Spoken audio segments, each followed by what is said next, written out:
হয়ে গেছে সেই প্রতিষ্ঠানকে আমরা প্রথমে ধন্যবাদ আপনাকে যে আপনি না চেয়ারম্যান সাহেবকে উনি উত্তর দিবেন কিন্তু ওনার তরফ থেকে actually I have been deputed two answer on this behalf.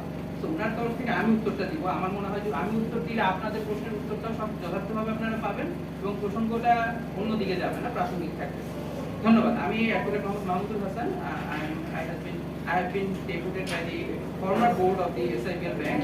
কারণ হচ্ছে এই লিগ্যাল ম্যাটারগুলো যেহেতু আমি ডিল করছি, আমার উত্তরটা দেওয়াটাই যৌক্তিক হবে। আপনার প্রশ্নটা খুব সুন্দর যে 90% খেলাপি হয়েছে, সেখান থেকে আমরা কিভাবে ব্যাংকটাকে ঘুরে দাঁড়ানোর ব্যবস্থা করতে পারি। আসলে ইনফরমেশন একটু গলদ আছে, 90% না। বাংলাদেশ ব্যাংকের যেটা লাস্ট অডিট হয়েছিল, যে অডিটটা একিউআর, তারা একিউআর এর মাধ্যমে পুরো রিপোর্টটা এখন পর্যন্ত আপনাদের মাধ্যমে আমি দেশবাসীকে জানাতে চাই, একিউআরটা এখন পর্যন্ত পুরোপুরিভাবে বাংলাদেশের মানুষের দেখার জন্য প্রকাশ করা হয়নি।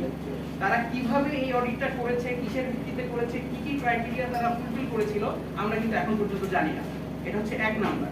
দুই নাম্বার হচ্ছে ওইটার মাধ্যমে তারা যেটা বলেছে এসআইপিএল এর জন্য তারা 62% বলেছে, 90% তারা বলেনি। 90% ছিল সম্ভবত গ্লোবাল ইসলামী ব্যাংকের জন্য। এসআইপিএল এর জন্য সেটা ছিল 62%, but we are very much doubtful about that, যে আসলে 62% ছিল কিনা, কারণ আমাদের হিসাব মতে এটা 62% না। কিন্তু যেহেতু তারা পুরোপুরি রিপোর্টটা দেননি, আমরা আসলে এটাকে কাউন্টার করতে পারছি না, কিন্তু আমরা আদালতের মাধ্যমে ওনাদের কাছে এটা চাবো। Bangladesh bank can not withhold this specific document because on the basis of this document they are actually doing this merger process. এটা যদি আমরা না দেখতে পারি, আমরা এটাকে চ্যালেঞ্জ করতে যথাযথভাবে পারবো না এবং এটা যৌক্তিক হবে না। এটা হচ্ছে এক নাম্বার কথা। দুই নাম্বার কথা হচ্ছে যে আমাদের কাছে কি চেয়ার আছে বা কি হয়েছে। এখন দেখেন 1995 সাল থেকে 2017 সাল পর্যন্ত ব্যাংকটা কিন্তু উদ্যোক্তা শেয়ার হোল্ডাররাই চালিয়েছেন এবং ব্যাংকটার অবস্থা এতটাই ভালো ছিল যে 20% করে ক্যাশ ডিভিডেন্ড ওনারা পর 4 বছর দিয়েছেন। অ্যাট দ্যাট মোমেন্ট একটা শিল্প গ্রুপ, স্পেসিফিক শিল্প গ্রুপ, আমি নাম নিতে চাচ্ছি না, তারা এই ব্যাংকটাকে জোরপূর্বক রাষ্ট্রীয় যন্ত্র ব্যবহার করে দখল করে। দখল করার রিজনটা এটাই ছিল যে ব্যাংকটা যথেষ্ট সফল ছিল এবং এই ব্যাংক থেকে অনেক কিছু বের করা যাবে।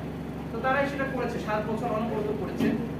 করার পরে যেটা হলো পট পরিবর্তন এবং ফর ইউর কাইন্ড ইনফরমেশন, কাজগুলো করা হয়েছিল বাংলাদেশ ব্যাংকের সহায়তা নিয়েই। তদানীন্তন যে প্রশাসনটা ছিল বাংলাদেশ ব্যাংকে, they were very much actively involve with those looting, I would say, যে লুটিং এর সাথে তারা জড়িত ছিল এবং তারা সাহায্য করেছে।